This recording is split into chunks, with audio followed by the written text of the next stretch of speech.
Welcome, Atlanta United family, to another episode of Resurge by ATL. Here with one of our co-hosts, John. Unfortunately, James was not able to be here with us today. Last minute compromise, but John, you can follow him at Apartment 85 on Twitter. And the guest that we have for this week, friendly face around here. You've seen him before, Jorge Gonzalez from Charlotte FC, Top Ben 90. You can follow him on Twitter. Always coming out with the latest, news, updates, and everything regarding Charlotte FC. So, glad you could join us again, man. Yeah, man, I'm excited to be here. I'll definitely be traveling to this game too, so I'm definitely excited about going back to the Mercedes-Benz. So it should be a good weekend for us, and it's also my birthday weekend. So Oh, snap! Let's This is go. gonna have some Okay. fun. So Happy early I birthday, bro. definitely have to meet you up then, because I'm heading down to the game too. So, yeah, perfect. that's a Yeah, wrap, man. y'all giving me some ideas. Okay.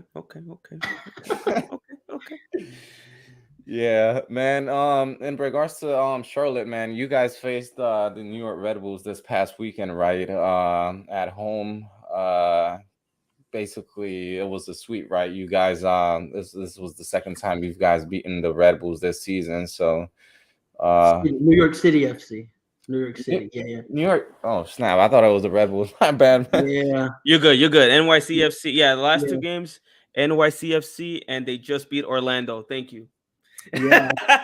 Thank you. For sure. We haven't lost to Orlando this year, so we went to Florida and beat them, and we beat them again. So yeah, New York City FC. Very tough game for us. I mean, we kind of pulled them back into that game twice, and our boy Ongo kind of saved us at the end with a 3-2. And so it was a much needed victory for Charlotte, and so I think that win and the win on Tuesday against Orlando as well has really brought in some like belief and positivity into this squad right now, because we're facing a lot of injuries. This weekend, we won't count with our DP striker, Enzo Copetti, who just scored a brace against New York City FC. And we won't count with arguably one of our most consistent players this season in Derek Jones, who was slotted into center back against Orlando because we're just so depleted in center backs right now because everybody's injured. So we go into Atlanta with some positivities, but also I'm a little weary just because we're going to be missing so many players. So, yeah, you have guys like Enzo Copetti, who I mean, it's due to yellow card accumulation, right? Who will be missing. So, I mean, I don't think. I mean, our defense has been really shaky, honestly, the last three games. I mean, it's not like Atlanta has really been in a positive note as of late. I mean, the Chicago game, like what 2 weeks ago. I mean, last minute winner. I mean, that's kind of been the repetitive thing for Atlanta United in terms of trying to get results in the last minutes basically. Then Memphis, you give up pretty like rookie, penalty, honestly, and from there is the downfall. Then you lose to Inter Miami, and Joseph Martinez, man, what can you say? I That's mean, gotta suck. that How man did it feel comes back to and have a club legend just do you guys like that? Man, the club legend, and I'm pretty sure most of Atlanta fans can share this. The celebration afterwards, like there yeah, was, usually when you score, this is known throughout the that football was world. the But heartbreak right yeah, there. usually in the football world, everybody knows when you score, my Yeah, bad, my bad. Nah, not Joseph, not once either, but twice, and it just, oh man, it killed me. It killed me because I have mad love for Joseph, and I know, Ariel, you can understand this, like what the guy has done for this club when it was born. Since it was born, he brought mm, that intensity, that love, that you literally at that Atlanta United feeling, like you are united, we are one, and we could do anything together, unite and conquer, right? And to see him just score on us, oh man, Oh man, For sure. Yeah, that's terrible. now, were you in favor of him moving out of the club, or did you guys think he still had something to give to the club? Ooh. Man, John, you want to go ahead and answer that first? All right, all right, Put him all in right. the hot seat. All right. I like this question because unlike most Atlanta fans, I actually was okay with him being out. I saw, from what I remember, I saw just a lot of turmoil in the club, a lot of situations in terms of coach, player, him. I know he was a topic for a while. But at the end of the day, what matters is on the pitch, right? So what I saw on the pitch was Joseph was just not given that same intensity that we see in players like, for instance, a player that I've been acknowledging lately has been Gigi. He's a player that comes in intensity, hot, just boiling red, ready to score. And he's been doing that since he's been on. And that's what Joseph used to be for us. And he just hasn't brought that since his injury. Mind you, an ACL is not a light injury. Absolutely not. And we'll never take that away from him. But it's like, okay, cool. That first, what was it, 2021?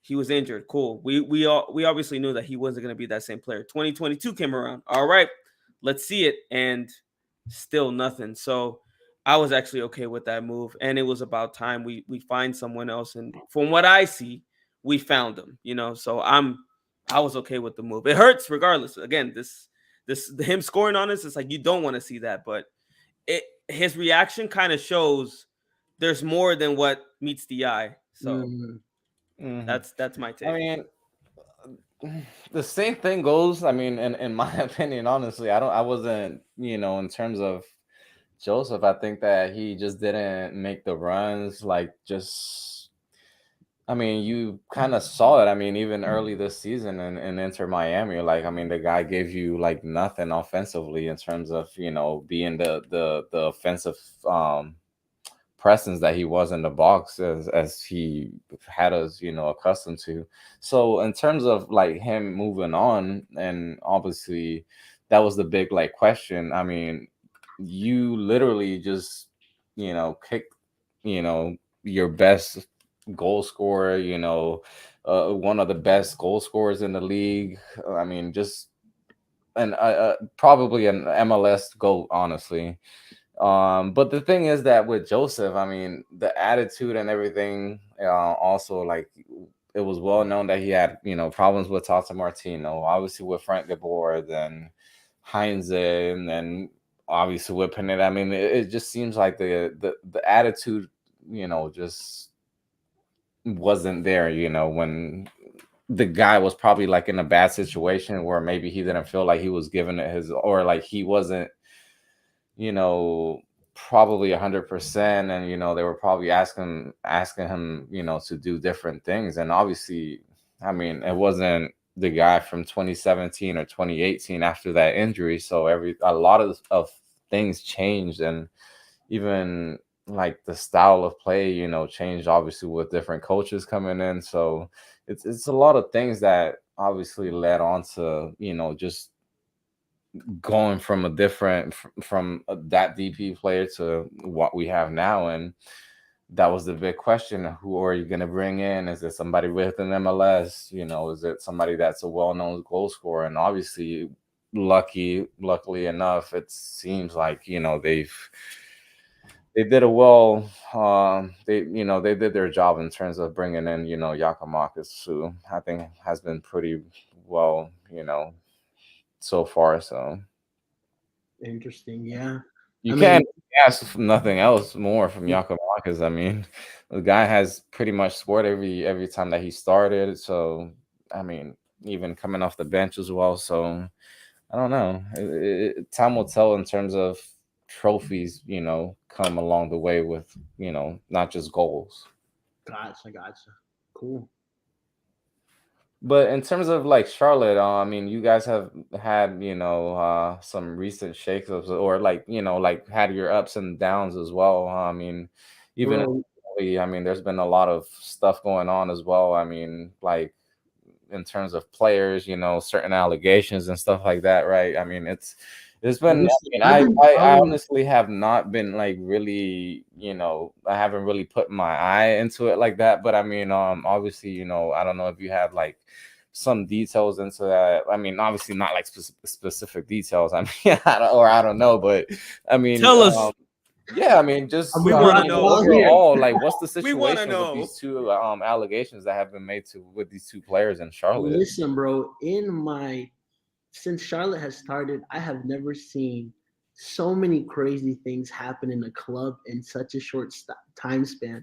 And last year was kind of crazy. I was like, okay, hopefully this season, like it's a little bit more steady, but it's even more turbulent, man. I mean, it started, if you guys remember, with the passing of Anton Walks, right? So that was just a rocker for the whole squad in general, right?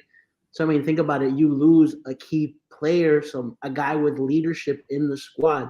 And I think that really affected this team, especially at the beginning. And then you go into the season, right? You don't start off great. You lose 3 in a row. And you start picking things back up against Orlando. And then now we have 2 players that have been linked with sexual assault cases, right? In Andre Shinyashiki and in Nuno Santos, right? Nuno Santos, who just came in last year as well. I mean, well, all these players came in last year, but I mean, came in from at the summer window last year, right? A guy who we needed more creativity in this team, somebody that could give you that deadly ball, right? And he was a guy that I thought could do that for us, but given the allegations, another guy like Andre Shinyashiki, who would come off the bench and play really well, can play multiple positions. These guys look like they're on their way out of the club. People here in Charlotte know Andre likes to party. Like, I've gotten at least 10 videos from different people, like, after losses that see Andre at the club, and they're like, why is he out here? He should be at home. So, I mean, like, the guy, he doesn't have the best reputation coming into things.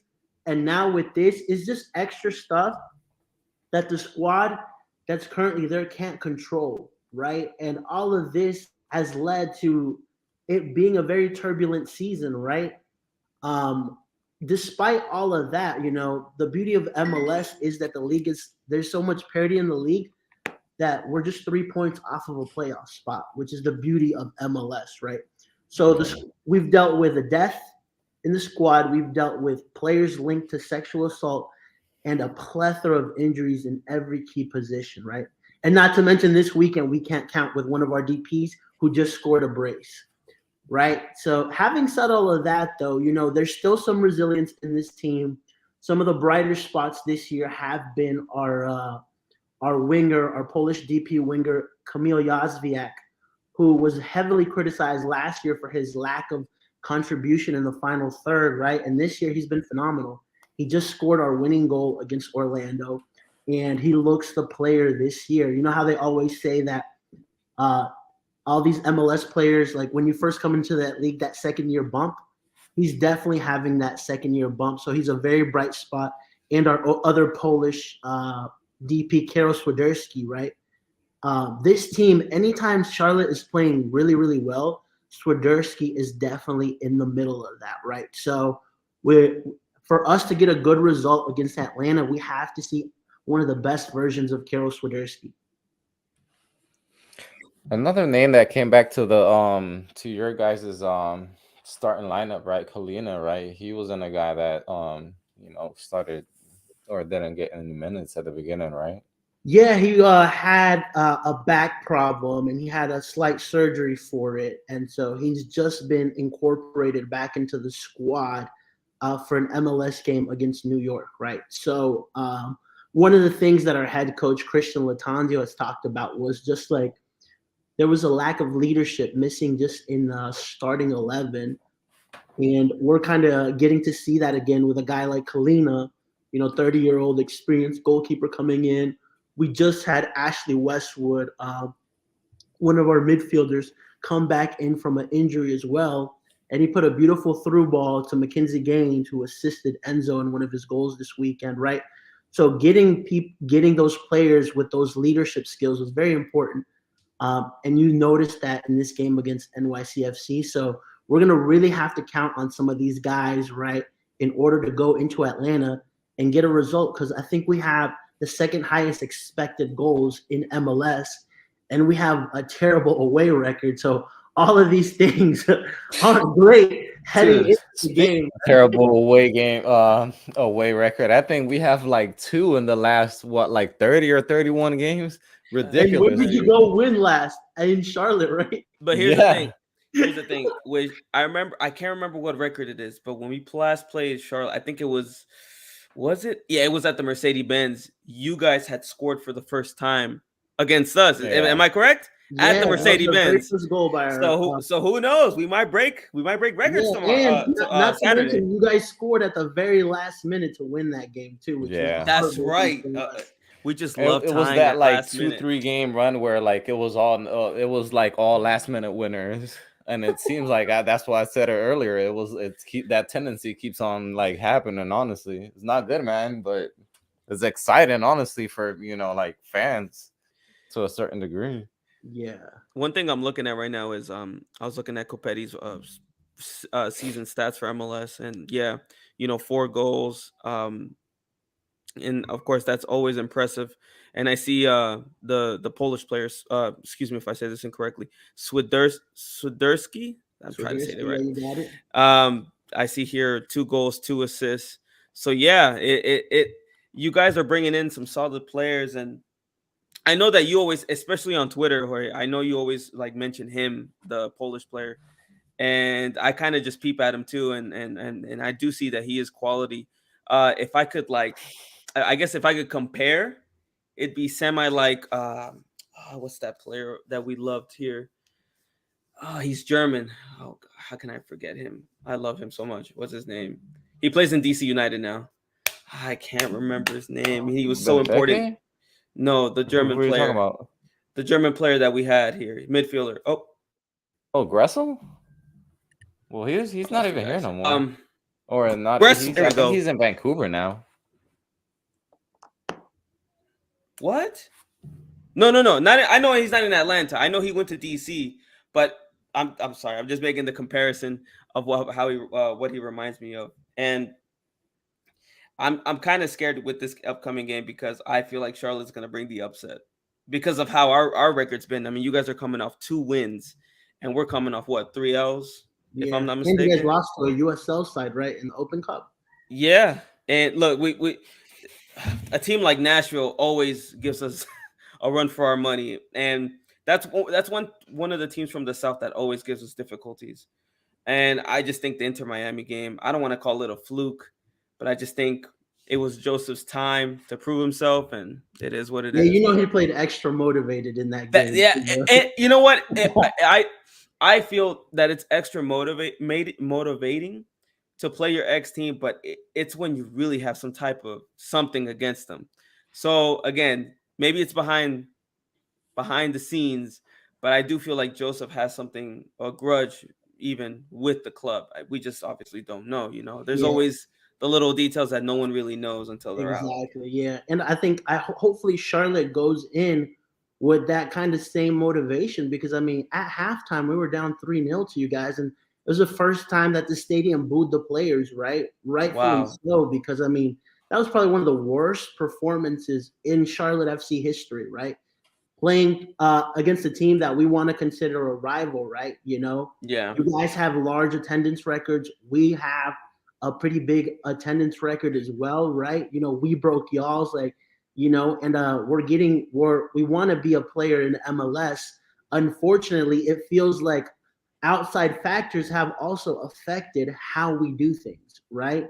And so hopefully the players go in with that extra motivation. I think, like I mentioned earlier, the leadership factor is going to be important, and our DPs playing at their highest level is going to be very, very important in this game if Charlotte want to get a result.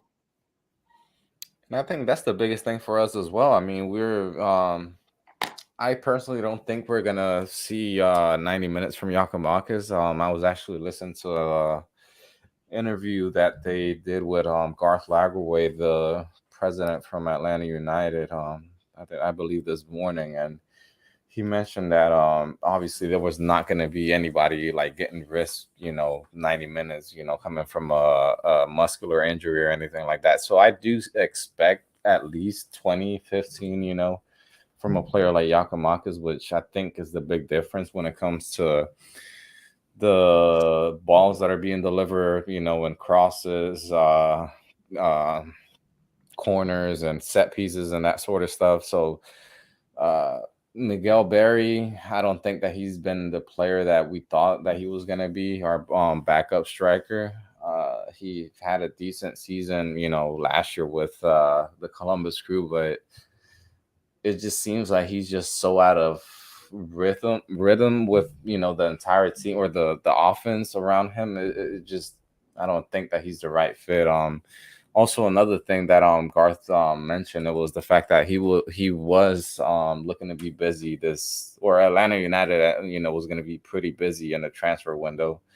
There was one or three players apparently that he's trying to bring in, so it's one of those players that we're probably likely going to be losing is obviously Thiago Almada. There was, some links obviously with I wish they were leaving him this weekend, Napoli bro. and Marseille. What are your thoughts on that, Jorge? Like what kind of team you think suits Thiago Almada in terms of, him moving away from MLS?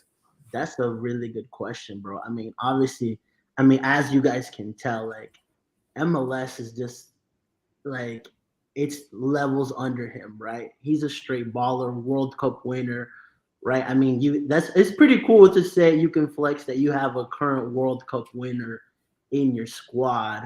Yeah. With his abilities though and the way Napoli play, I think he'd do well there.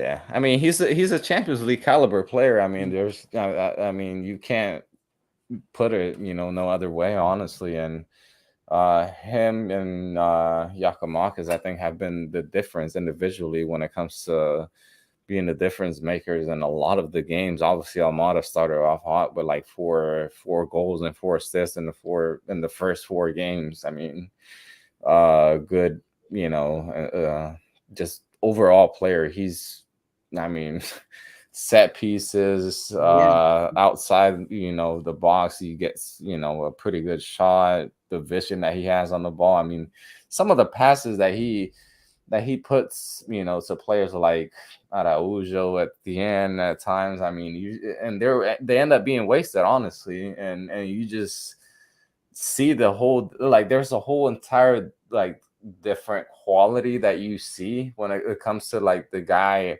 seeing the pass and being able to do it, and then everything just going to waste from there. it Like, reminds me of you guys remember, I know Giroud's now at Milan, but like when Ozil would put banger balls to him and sometimes he would miss and you'd be like, come on, bro. It's a similar situation. yeah, exactly. It's like you see, like, there's levels, honestly, and I mean, I don't want to down MLS in terms of that, but it's just, when a guy has a certain quality. And I mean, yeah, like you mentioned, Jorge, I mean, the fact that that we still have, or for at least for a couple more games, Thiago Almada, I mean, it was cool, while it lasted. But in terms of that, I mean, same thing we could say with Joseph Martinez. I mean, Thiago Almada, we could say that, probably didn't give you the trophies, that Joseph did, but in terms of performing while he was on the field, the guy, gave you what he was worth. Right. So And more, right? Because I mean, you guys yeah, paid hefty fee for him, and everybody in MLS kind of doubted it. Like, oof, especially with Atlanta's track record of spending, right, and some players not working out. So yeah, and that's Barco. the thing. I mean, they even though there was a lot of speculation, even though, or like accusations as well, yeah, off the that's field right. with him. I mean, they still rolled the dice and gambled it. I mean, and And it looks like it's gonna pay off, yeah, right? yeah. Man, So it's crazy. Man, losing Almada already, like we just can't even enjoy that. Yeah. How's Shit. the Pineda situation with you guys? Because here the Latanzio situation is kind of like some of the fan base want him out. They don't think he's the right fit for Charlotte. Some fans want to continue to stick with him, right? I think personally, I think tactically he's gotten some things wrong, right? But also like people aren't like you also have to factor in all this extra stuff that this guy has to deal with that he can't control, Like he can't control a player dying. He can't control sexual assaults. He can't control all the injuries, right? So like one side, I'm like, okay, there's some tactical decisions that you've made that are probably like that are wrong, right? But also like you got to give it a grain of salt too with everything else that's going on with the current squad. So what's like the Pineda situation like? You want me to go? All right, I'll go. I'll go. Nah, Let's go. just real quick though. We have some comments here on the in the comment section. Edgar, greetings from LA, big Galaxy fan. Let's go, Edgar. Welcome Yeah, back. salute to the Edgar. Catrachos on here. Let's All Hondurans go. here tonight, baby. Yeah, Baleadas, we repping. Baleadas on me. Let's go. Yeah. Baleadas FC. Another round of Crown and Coke. Yeah, no, but in terms of just real quick, Pineda, I think, Yeah. I mean, if we're going in terms of like social media, I'm a lot on the Facebook groups and on Twitter as well. I think a good 70% of the fan base is at the point where they don't trust Pineda, honestly. Mm, It's gotten to the point where there's a lot of scenarios where he hasn't been able to adjust tactically, and like he's just gotten out coached, honestly. And you just right from the beginning, I mean, it was a weird situation because I mean he was never a head coach, right? He came from Seattle, pretty big organization, in terms of success and everything in MLS. the foundation of consistency and success has been Yeah, Seattle. that's what you're looking Yeah. for, if you're a club like Atlanta. Obviously, you had just went through that Heinze era where, even though he was a big name coach that coming out of South America, it's just It didn't work things out. didn't work out, man. I mean, he had a whole different, different style of coaching than obviously coming here to MLS, where I guess he wasn't accustomed to. And you obviously moved in to somebody from here, from MLS, and it's like you don't want somebody to come here and like learn in the job, right? In terms of like being a big club. And I think that another person that you can also throw into that mix is Carlos Bocanegra, because our Yeah. sporting director, the guy had never had a role like that, before coming into Atlanta United. And a lot of things that, in terms of transfer and everything, I mean, if we go in terms of percentage, I mean, I think there's been like 70 to 75% like, miss. And then all the other, the 30% is like, been smart decisions. But overall, I mean, I think even Garth mentioned it with whenever he first came in, and everything, like the numbers in terms of like transfers, and it was just a mess. And I mean, they're still obviously trying to fix that. Right. And I But think even sitting this fourth offseason, right now in MLS, you still feel like 70% of the supporters want him out. I think, man. I mean, I don't really see nobody like really support him. I think last year you did, had where it was 50-50 to, you had Yeah. half the squad injured, half your starting squad injured. Yeah. You kind of giving him the benefit of the doubt, right? Right. Now you go into this season, you have Yakamakas, you have Almada, you have, pretty good guys. And, even I don't know. The big thing, and I mean, me personally, I mean, I'm one of those guys where, I mean, it's not like I expect to change this season, but I do expect to move on from Pineda this season, after this season. Wow. Okay. And the thing is, you don't really, you have never really seen Pineda really like get the better out of a player, honestly. I mean, you see a guy like Araujo when he first came in, man, he was beating guys left and right. And now all of a sudden the guy is an average, player. And I mean, the same thing when you bring in players like Etienne, another player coming in from Columbus, had a pretty good season. And then he comes here and is like, what are you doing? The guy is just being, just not, I don't know. It's weird to me, honestly. Slightly a similar situation in terms of like Charlotte's sporting director used to be a agent, right? So like he never had that role before. Latanzio, was an interim coach after Miguel got fired and got the job for 3 years, right? So, I think the people's level of patience with stuff like that too, like if you're not seeing things change, right, or a style of play, which to me, I'm totally fair with that, right? Like MLS, like I guess before MLS 1.0, like you really didn't have pressure in this league. And I think to a degree, it's good that some of these coaches have the pressure, right? Because that means that fans truly care, right? There's this whole argument, and Edgar mentioned it. The Facebook group in Charlotte has like the worst takes. It Yeah. is hilarious, right? Going in there as well. Edward, my bad.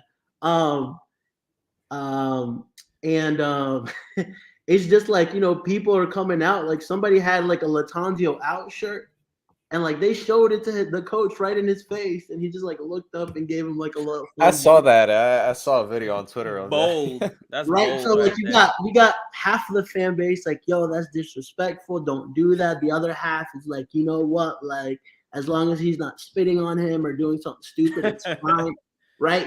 So like, I think also, right, like it's very interesting here seeing like, there's an American culture of growing up with soccer, and there's definitely a non-American culture of growing up with soccer, right?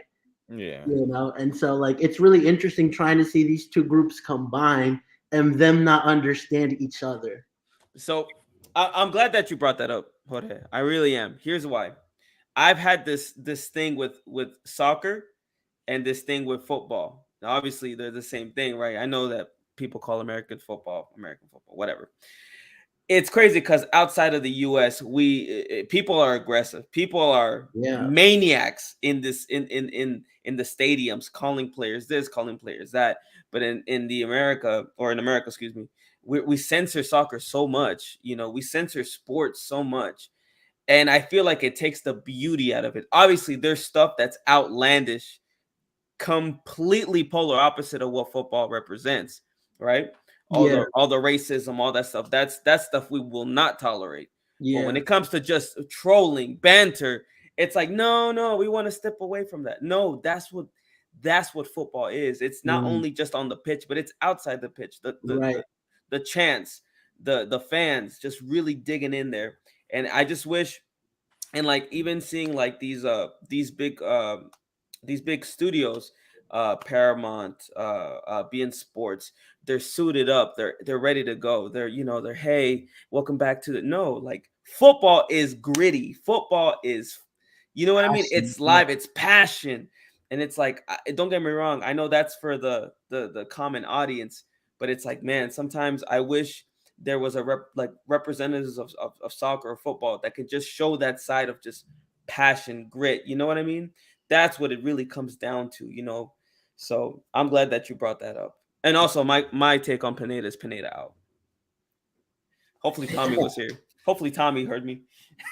Yeah. Yeah. Which is good, man. I Edgar mean, has in my a opinion, you uh um you're more than welcome to like, like express your opinion, right? As long as you're not like trying to spit on somebody or doing something stupid like that, then like you're good, bro. You know what I'm Correct. saying? Like, yeah. I'm like good. I'm glad the club feel the pressure, right? You Like know us, one I'm like, thing. bro, these guys are paying to come here. We pay one of the highest MLS prices, right? Like the product needs to be good, and if it's not, they should feel the pressure. And Absolutely. that's an opinion that I'm going to stick by no matter what. That's right. Yeah. Edgar had a good point here. Atlanta's beginning to trend down while Charlotte is picking up steam. A big game for both to define the current status. Yeah, a point that Jorge made a little bit earlier. I mean, you guys are 3 points off of a playoff spot. I mean, I think we could definitely see a whole different, like different standings, after like the summer transfer window, because obviously there's going to be a lot of movement. I don't know, you guys, if there's any guys expected, to or any rumors that you have heard of players being linked to Charlotte as of recent. No links yet, but I do know that Charlotte are aggressively looking for a left back. And also, both Andre Shinyashiki and Nuno Santos don't have a future at Charlotte. The guy is linked with the sexual assaults. So clubs trying to get rid of them ASAP, right? And so I think another position that will look to bring is to reinforce that midfield as well. And so I would say those would be the two positions I would see Charlotte, aggressively looking for in this summer transfer window as well. And so hopefully, we're going to need that, right? The good thing though is, we have one of our center backs who was one of our like best players last year, Guzman Corujo, coming back soon. So he suffered an ACL injury, and so he should be back in the next couple of weeks, right? And so we've got Kalina back in goal now. We've got Westwood, right? We've got Copetti kind of firing, although we'll miss him this weekend. Who, by the way, blocked me on Twitter, which that's interesting. I saw you posted that. I saw that. I was like, dude, I was gonna post honestly and tell you and be like, man, that's how you know you're doing a good job because you're getting people pissed off. Yeah, bro. First we had Miguel last year, the former coach, block us. Now we've got our DP blocking us, and I'm like, bro, we really haven't. I was like, I know if I've gone off on a player, like, okay, like I could expect it, but I'm like, bro, like I have no idea why this man blocked it. I even talked to somebody at the club at the Orlando game, and they're like, bro, we really we have no idea either. I was like, tell him this. I was like, tell him to come to my apartment.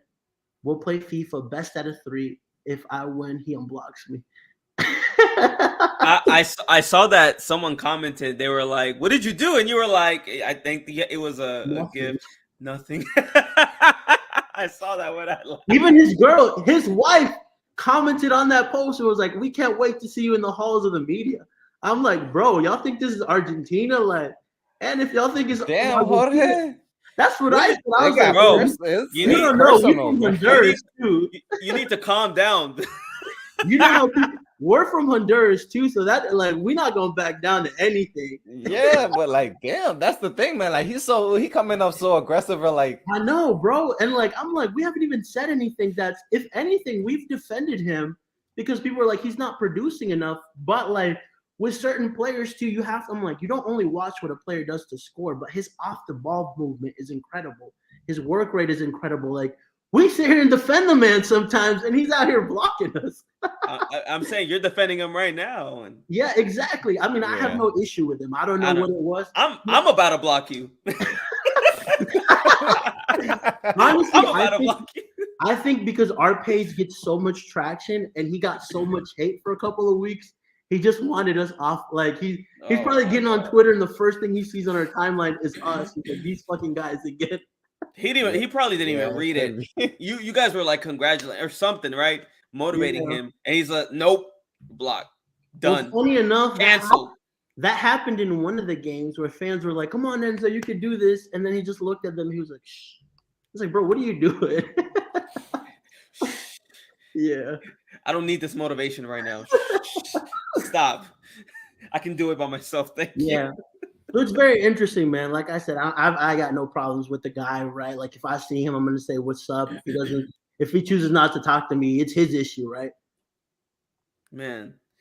Damn, dude. That's crazy, man. That's weird. If I would have, I don't know, man. I don't know how I would have reacted. If you personally, I mean, I'm pretty sure you had conversations, between, right, and between the two. I haven't really directly talked to him outside of press conferences, I mean, right, but that's what I'm saying. You still had some type of interaction, and I mean, it's like you said. I mean, it's not like you've done anything to set him off or anything. And maybe the only thing I could think of was when he first came in, he mentioned that it was going to take some time to get used to, playing on the turf field. But I mean, I don't and that was just his direct quote, right? That's the only thing I could think that maybe semi offended him. But even then, I'm like, okay, whatever, So it's definitely interesting, So that lets us know that we really are a big source for Charlotte FC news if we got the DP striker. Yeah, I mean, literally, I mean, that's what I was telling you. Dude, if you're getting blocked by people, that's how you know you're being talked about. So I'm laughing at Edgar's comment. Oh my god. Yeah, no, Edward is killing me with this. He's gonna see you and flop on the floor. I want to know what this is about, but I mean, is the guy considered to be a flopper or what? Well, yeah, I mean, like the thing with Enzo too is like this man like talks so much on the field, like to everybody, and he's getting some unnecessary yellows. This is why he was missing this weekend because he picked up 5, and honestly, 3 of them you could argue like were unnecessary, right? And I watched it. I'm like, who is he? I'm like, he doesn't even speak English. How is he talking to all these people, right? And so he's picked up some unnecessary yellows. But honestly, if it's part of who he is and it's part of his game, and that's what makes him good, right? So I didn't mind it. I was like, you know what? Like this is part. Like you can't take the passion and aggression off the player if this is part of who he is, right? So I'm like, okay, as long as you're scoring and doing what you need to do, we'll take it, right? Kind of like with Joseph when he was in his prime. You knew like coaches maybe didn't have the best relationship with him, but you took it because of what he can produce, right? Yeah, And so 2019 was definitely that example because him and Frank did not get along, and he still went on that scoring streak and killed it towards the Yeah. end of the season. right. So I'm like, but like he hasn't produced enough in Charlotte, but I've seen enough from him to say this is a guy that could do well for us, right? And so like even now I'm still defending him. But just because like, you know what, like I think the guy has enough in his armor. And that was a question that I asked the head coach of Charlotte. I was like, hey, listen, some of these yellows are unnecessary. Like, are you expecting this with Enzo or and like he kind of like mentioned like, yeah, like we need to work on it, but it's also part of who he is, which I understand. You know what I'm saying? And he even came out on the press conference and said like the referees in MLS are soft. And I was like, you know what? He's right too on that aspect. I think every MLS fan base can agree that pro referees are like I mean, I don't think it gets any worse, honestly. Yeah, I mean, it's some calls like, and I Yeah, mean, like we could get Derek into Jones a that we're whole episode of missing. that, but you don't, if you want MLS honestly to be a top league in terms of like viewership and like attracting people, you don't want to have like that controversy or that those calls that are just so biased at times, and Uh, you see it a lot of times. There's certain the thing that I've always said is like you never want to go into a game and like the minute that you go into the details of the game and you see the refs game and you make that face like like and you're like because that the guy that's gonna officiate is just not gonna do a good job. And I think, I mean, there's a lot of guys in here in MLS that uh fall into that category. So it's very rare to see a game with good reffing. I know you guys have seen it before in Europe. I'll take that back. Even in Europe, you have like disrespectful reffing yeah. that just destroys the game. But I know you both have seen games where teams are matched and there's like beautiful reffing. That's like that was a foul. Yes, that was a call. Great. That one's dubious. Check VAR. Not a foul. Done. Yeah, The rarity we see in reffing nowadays is unbelievable. you're Like we right. don't have consistent solid reffing anymore. And In VR, any VR is supposed to be helping, and it's still the same. It's still trash. exactly. I know you Yeah. guys have seen games where it's like, okay, check VAR. VAR will definitely like settle that. And they don't even go check VAR at all. It's like, nope, I know what I saw. I'm done. And that's another thing too, is with reffing, it comes down to ego, because at the end of the Mm, day, yes, we have VAR, we have something AI, or whatever computer um that can destroy error or can minimize error as much as possible. But at the end of the day, the people who run this game are refs who are human, who are capable of mistakes. So it's like, mm. again, it comes back to just good refing, and that's something we totally lack in MLS. And it's a shame that we have all this technology and yet our refing is bad. Yeah. Well, all we can say, right? I mean, let's not hope out that's the case, or let's not hope that that's the case this week, right? Or this weekend. Listen, as long as it's in Charlotte's favor, I'm good with I bet, or it.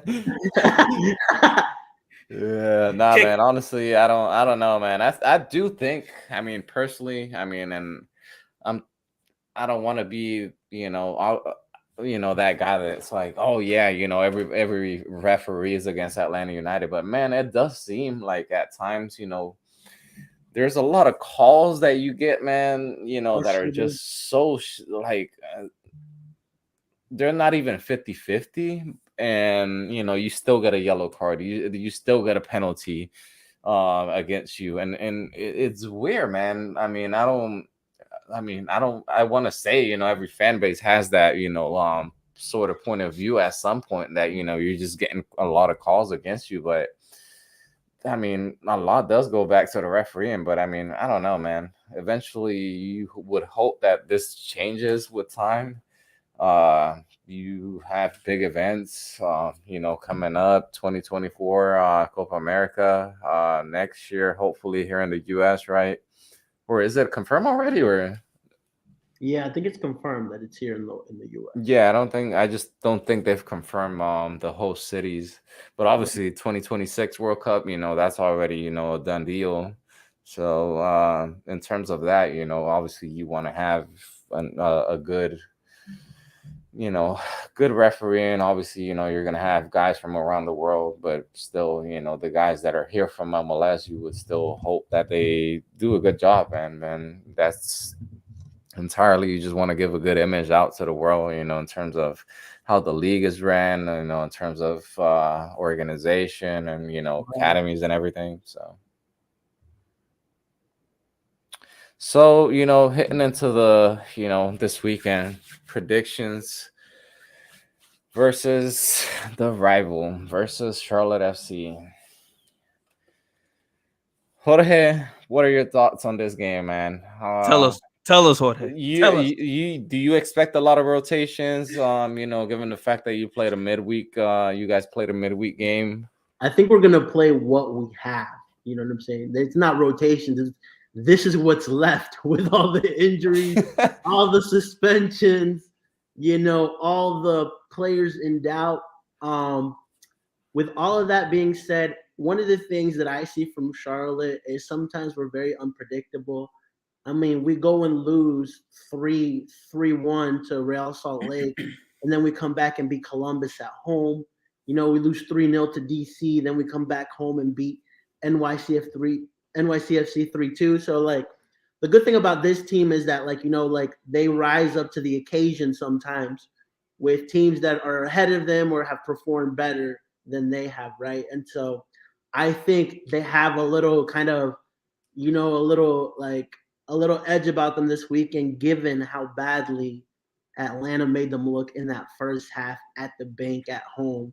So hopefully they come out with that resilience at Mercedes Benz. But I think we'll get a draw. I think it'll be a 1-1 draw, and I'll sign that right now. Okay. Okay.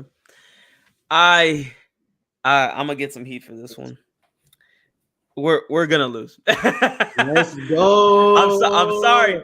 We're gonna lose 2-1. Bro, I'm sending you a Charlotte FC jersey now. We're proud. I did it, Ariel. I did it. We're good now. No. No. So kind of like what you're. I'm gonna piggyback off of what you said. So same consistency, right? We destroy Charlotte. We destroy. I can't remember I think it was. I believe it was. Was it Timbers that it was Timbers? We destroyed Timbers, and then we get wrecked by Columbus. And it's like we show that we have the grit, we have that passion in us, but then there's just games where we just get blown out. The Nashville game is, we didn't get destroyed, but another one that we just like, what's going on? Like, why are we letting them just kind of walk all over us? I'm gonna really just, because again we were coming off these 3 losses, the morale is low. Of course, some of our players are coming back. Son's in training. Gigi's back. Who knows if they will start? I highly doubt it. I just think the morale of the team right now is really low, and I don't see us coming out with a victory. Um, I feel like we're gonna lose 2-1. I don't think we're gonna get the last minute 95th, 96th, 97 minute tie.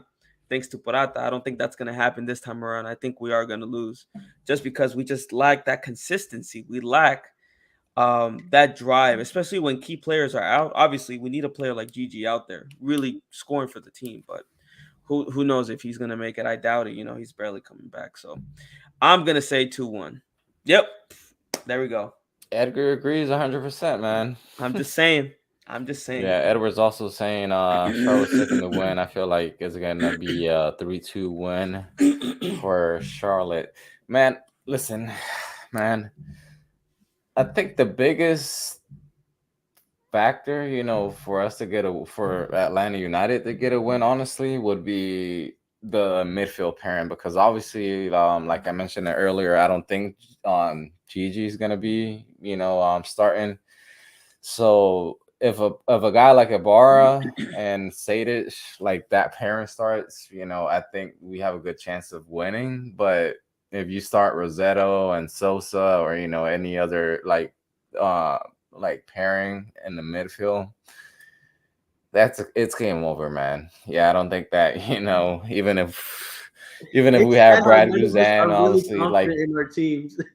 no, this is the thing, man. Like our defense is just that our entire difference maker in the midfield honestly this season has been Franco Ibarra, and last season he was not that guy, and the fact that we have to rely on him this much this season is telling you something like Yeah.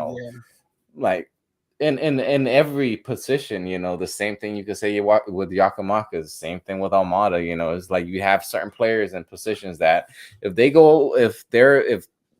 get suspended, if they're going for international duty or injury, it's the whole team doesn't function. And I think that that's the biggest difference maker for Atlanta United in the middle in terms of recovering balls, in terms of being able to get through that press. Sadic is a good player on the ball, and Rossetto, as much as people will try to have faith, for him in the last 3 years, he's just not the guy, and that Atlanta United need in the middle of the field. Sosa has, he started off good, but then he had that whole sports hernia, and after that, he went downhill, and everything changed. I mean, he's not the guy that he used to be. So,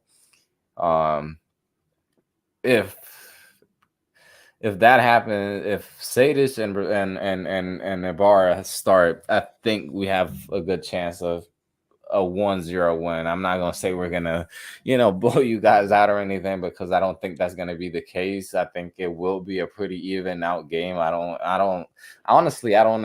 It would be crazy to think that either team, would blow, a Yeah. 3-0 or something like that. I Yeah, think it'll be a I very definitely close think, like game. someone mentioned earlier, we're on the trend up, and you guys are kind of on the trend down right now. So, with all of that said, it kind of evens out because of the. I just if we had a healthy squad right now, I would be more confident, right? But I mean, like this, like against Orlando, we had a makeshift back line. We had a midfielder and center back. We had another center back that never plays. We had our rookie, our number one draft pick at left back, 36-year-old Harrison of full at right. So like I mean like the whole back line was, and they kept a clean sheet out of all things and defeated the reigning champions, right? So I mean I'm just a little weary given that. Also, given that we have the second highest expected goals against us, right? There's just certain factors that I'm like, okay, like if we win, I will be ecstatic. If we get a draw, I'll take it all day. Yeah, given the fact, both teams don't have very good road game or road away game records, basically. And you guys haven't lost Yeah, I at mean, home this season, right? you take a Outside of point, the and it's a Open win for Cup, you, honestly. yeah. You guys haven't lost at home, right? Outside of the Open Cup game, I think you guys have. No, we not this season so far. So yeah, that's definitely gonna be a good one, honestly, at home. Yeah, Jorge, you mentioned that you're gonna be in town. Hopefully, man, I'll be able to catch up with you, man. It should be it should be fun, man. It should, yeah. I was actually up there for the Charlotte game, that week, so, and it was fun. it was like, yeah, like you mentioned it, I mean, listen, man, if there's one thing that I'll give you guys from Charlotte is the fact that, like that pre-game like atmosphere that you guys have when you play that song by Pepas, Farruko, man, Pepas. and then the whole crowd gets hyped. Yeah, dude. That was so lit. I'm not gonna lie. That was like that moment that I was like, dude, I wish we had a song like we have that We Ready, but it's like so slow. That doesn't get you jacked, Yeah. man. Honestly, Yeah, it like you Nah, need does. dude, something yeah, that's like we gets really everybody like jumping. have created that culture, and that's one of the beauty things too. Even with the team not performing well, right? Like 30,000 people still show up here with some very like, in my opinion, expensive pricing for tickets. Like we still get a decent crowd. I was like, we could probably hit the 40s if those tickets were slightly lowered, but that's another conversation, right? But even with all of that, like the people here in Charlotte want to back this team. So I'm like, good. Make them feel the pressure if they're not playing well, right? Because you're That's right. paying a lot of money to be here, right? We want to see quality. We want to see good football, right? And so, That's right. and I think that's really important. Like Atlanta doing well, Charlotte doing well, LAFC, like cities that have like clubs that have a good support, like them doing well only helps MLS in the long run of things. That's right. Yeah. In But terms of having said that, all yeah, that, I I'm think gonna pick L this weekend. Yeah, I think in terms of that, yeah, I think like the big cities. I mean, you even have like Austin, man. I mean, it's a team that Austin they too, yeah. just got to CONCACAF Champions League, this year, and obviously they had that, I that can't believe they lost that game, bro. That's it was. Man, I don't know what happened to them, honestly. I mean, even you could say this season, man, they didn't start off well. I mean, yeah, compared to what they were last season too, man. yeah, it's an entirely different They team, and yeah. like you mentioned it, in terms of, I mean, before, like we mentioned Seattle. I mean, there's a team that literally is the meaning of success in terms of MLS. LAFC is another club that, I mean, their standards are like stupid high. I mean, not just in the players that they bring in, but in terms of the support.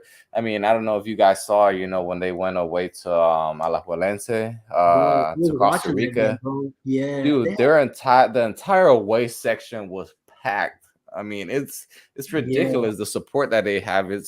And that's what you want to have, that's what the teams, exactly. the big cities, that's Yeah. what you want to bring. Because stuff like that helps us too. Like when you're negotiating getting players here, right? Like the perception of MLS is changing. Even us signing Carol Swiderski, he had offers in Serie A. Maybe it's not a Milan offer, but it's a decent team. And when players like that decide to come here and know that they can still make that jump, that's really important.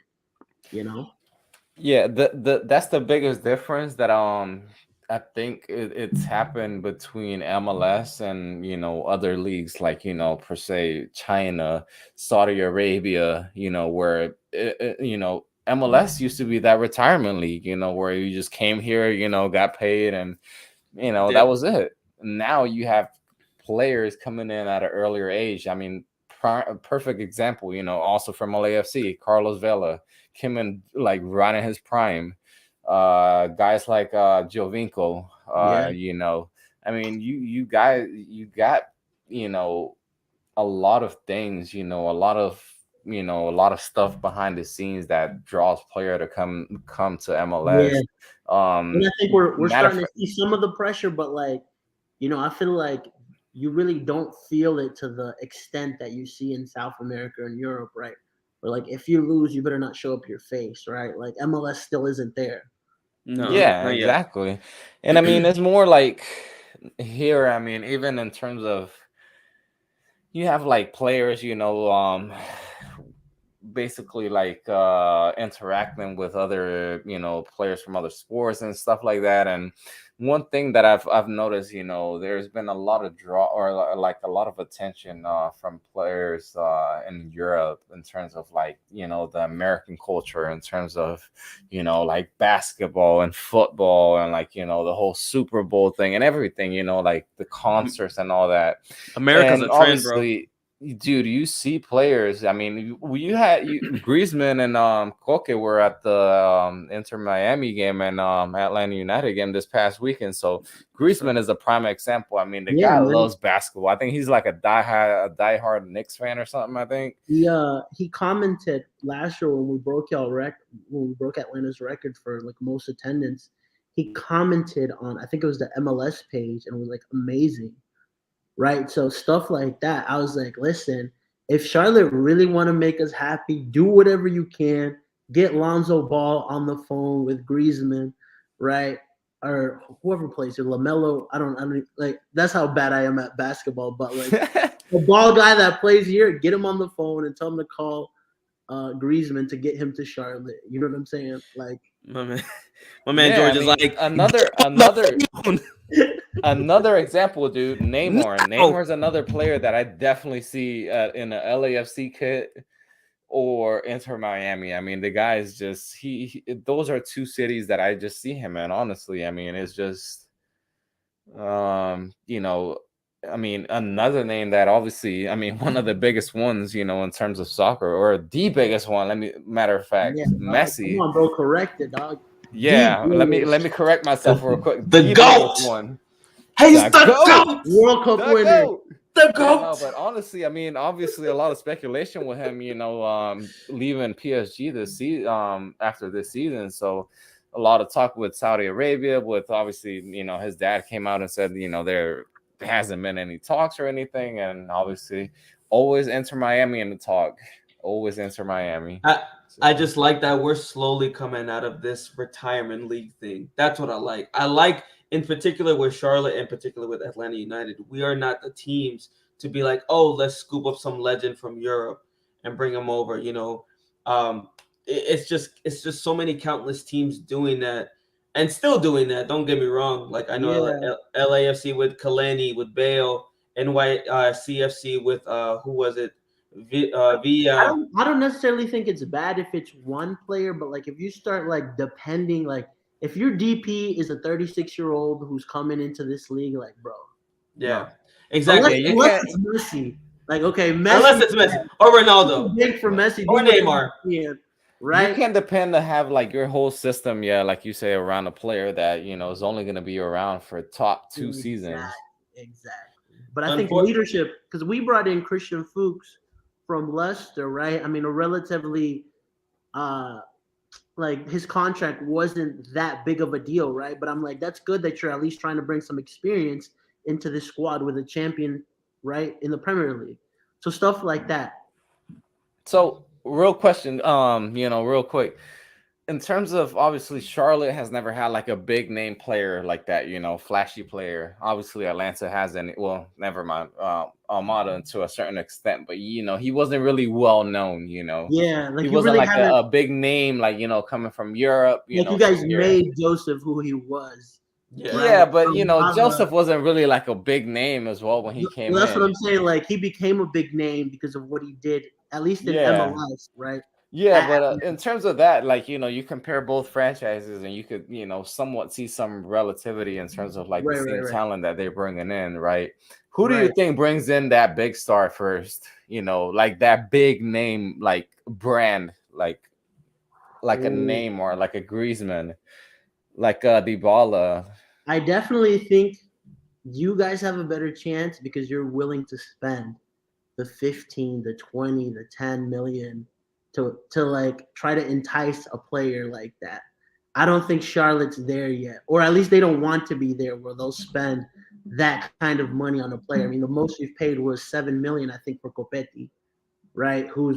Isn't a big star name, right? So unless you can get like, that's what I'm saying. If we got a Griezmann to Charlotte, that like I would be like, bro, like nobody talk to me. We're winning everything. I don't care. I can see Griezmann in Charlotte. Yeah. I can see the uniform. I can envision it. I can see the hair color. Bro, John, you're a Charlotte FC fan now, dog. You're saying we're gonna win. I'm waiting for my jersey.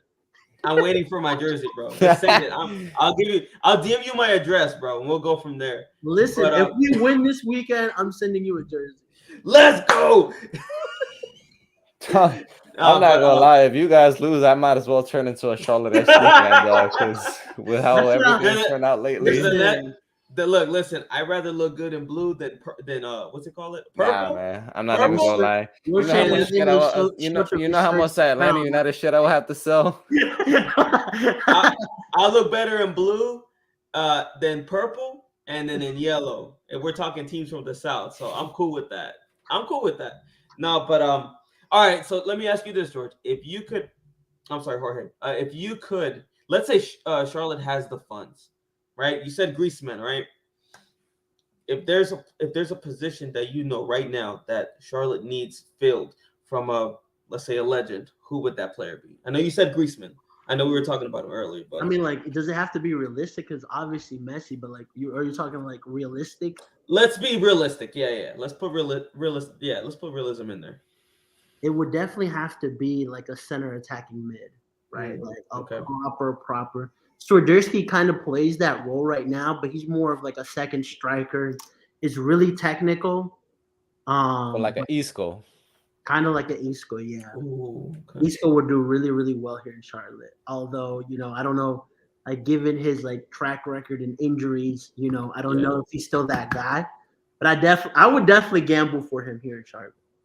Does he even have a team still? No. That's crazy. The fact that it's been a while and nobody's really picked him up, or there's been no links to him or anything. And somebody who I would love at Charlotte would also be Firmino, bro. Oh my God! If we pulled Firmino, that's solid. With our style of play, he could definitely play that false nine here at Charlotte. So, Ariel, who would you bring to Atlanta? If we haven't had a legend, I'm not going to consider him out a legend. I mean, if you go look at the most or the position that we need the most, I mean, like a box-to-box player. I don't know, man. That's a good. I mean, if you look at the free agency right now, or like the age, I mean, I'll go for Busquets, dude. Fuck it. Yeah, Sergio Busquets. Ooh, that would be a baller, bro. That would be. Yeah, I mean, he looked good. Free agent, good experience. Yeah. I mean, the guy's literally a freaking 10 playing as a center defensive midfielder. Yeah, so. For sure. I think he'd make the difference. What about Luis Palma, bro? Would you take him at Atlanta? Luis Palma's balling in Greece, man. He is, dude. Bro, the dude is, and the fact that he hasn't been picked up, and hasn't really had playing time. Listen, man. I'm tired of it. We need to bring Booba to Atlanta because what's going on with our goalkeeper? We had forgive me if I forget his name on Westberg. We had Westberg coming back, and he's great and all, but why can't we get CONCACAF's best goalkeeper? Like, come on, bro. Like, what is CONCACAF doing, bro? Where's he at right now? Real España? Yeah, he's been at Real España, bro. Oh my God. So who gets the first Honduran, Charlotte or Atlanta? That's another question, bro. We're gonna get the first Honduran, bro. I feel like I can believe that. Actually. Yeah. I really can. Bro, I told them last year, I was like, bro, go after Arriaga. I was like, go get Arriaga. I was like, he's relatively inexpensive. Man, he can fit into anywhere. And look at him, he's doing great at Minnesota. And I was like, y'all could have got this man for less than $100,000. And he would slide into this midfield. He'd be.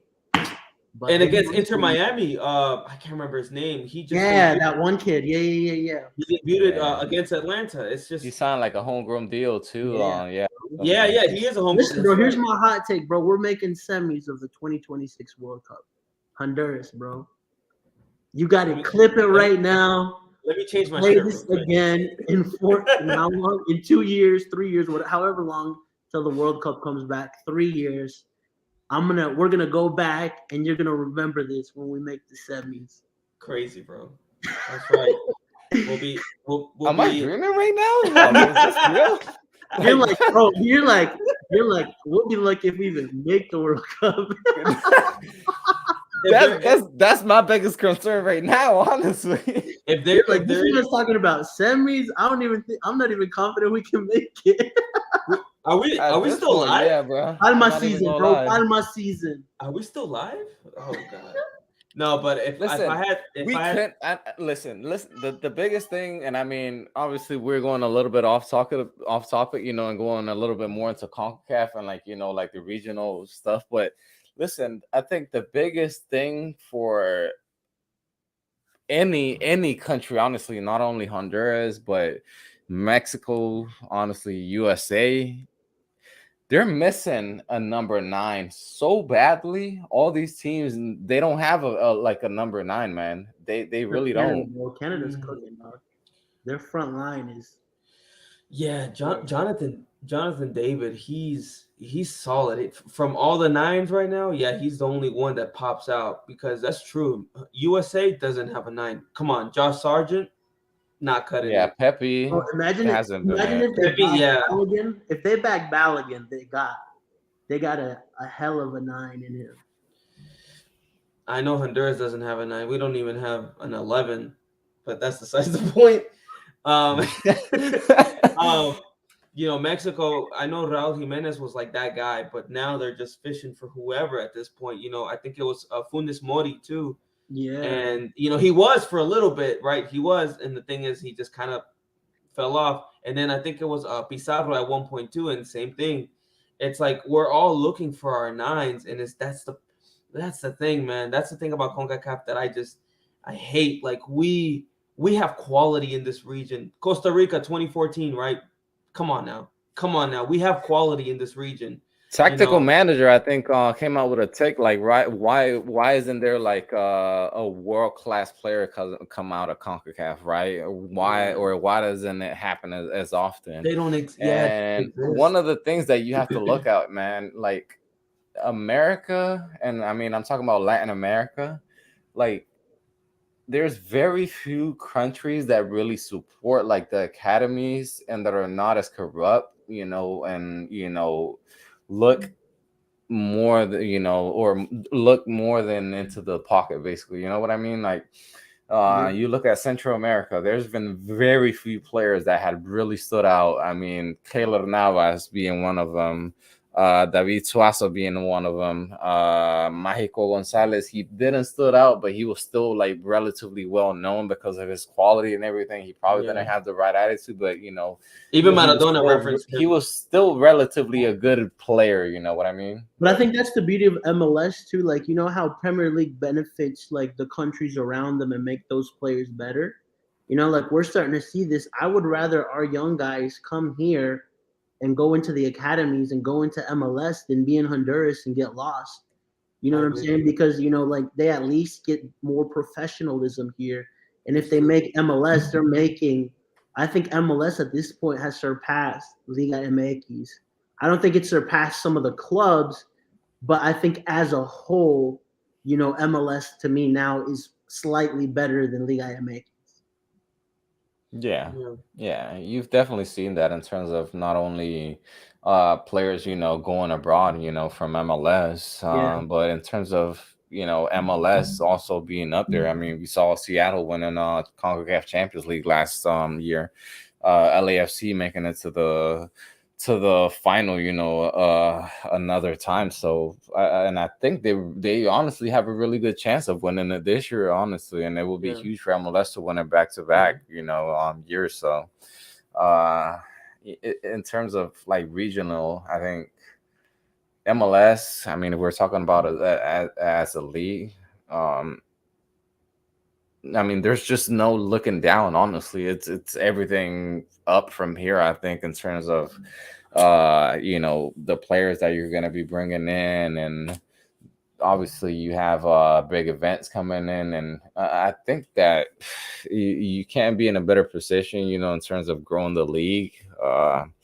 The Apple TV deal, which was huge, honestly, that's something that we haven't even mentioned. So I love that deal. There's a lot of positives, man. There's the only negative that I think at this point could be you know, New York FC playing at Yankee Stadium, but I think that's going to change until 2027 with their new stadium. So that's the only thing that you could really criticize. And the refereeing, I think, hopefully, off the top of my head, those are only two things, right? Hopefully they get a bigger banner for their MLS Cup championship. Yeah. Yeah, right.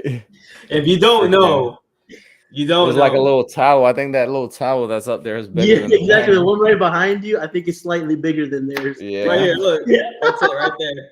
Right there. Right here. Yeah. Yeah, man. But I mean, um, still, man, MLS, I think they're in a good position to, continue to expand and everything. For sure. Honestly, man, I think we've pretty much covered everything that we had in here. I don't know if you guys anything, Jorge or John have anything more to add. Well, we're going into Charlotte versus Atlanta. I'm excited to see this game. Jorge, it's always been a pleasure talking to you, bro. I love your feed on Top Bin 90. And of course, I know you watch European football. I know you're a big Liverpool fan. Yeah. Yeah, man. And it's just fun to always, interact with you, man. Bro. Is Milan gonna turn it around? Oh, man. I don't know, bro. I wish I could. Goals though. Come on, dog. The defending. Oh my god. Oh god. I'm reliving it.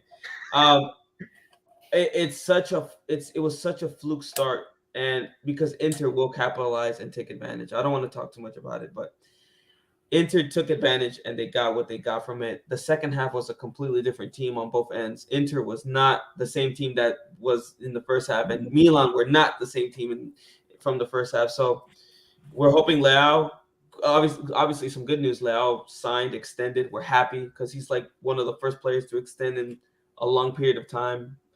Well, yeah, hopefully he can come back for the second leg and we can just show up. That's what we need to do. Just need to show up. It's good to see Italian football making a little bit of a resurgence, bro. So yeah, man. Yeah, So I know with Napoli winning the Scudetto, they're gonna do something, man. They're gonna do something. They're gonna be a threat next season, hopefully, right? But yeah, man. Especially with Almada in that lineup. Seeing him play up there, I'll be happy for him. He'll feel like I'm chasing my. But the minute he plays AC Milan, hell no, fuck that guy. Bro. Nah, man. Who is this? Thrash him, foul him. I don't care. But yeah, man. I hope we can turn it around next week. We'll see. Cool. I appreciate you guys having me on, man. Absolutely. Yeah, dude. Thank you obviously to the guys that have been commenting on here, and obviously for future reference, like I mentioned it in the beginning of the show, you can follow Jorge at Top Bin 90 on Twitter, John as well at Apartment 85, and myself Resurge Spike ATL on Twitter. And next week, guys, either Tuesday or Thursday, we'll let you guys know. Hopefully come out with a win. If not, Pineda out. Let's go. That'll be the hashtag for the show. Pineda out. All right, guys.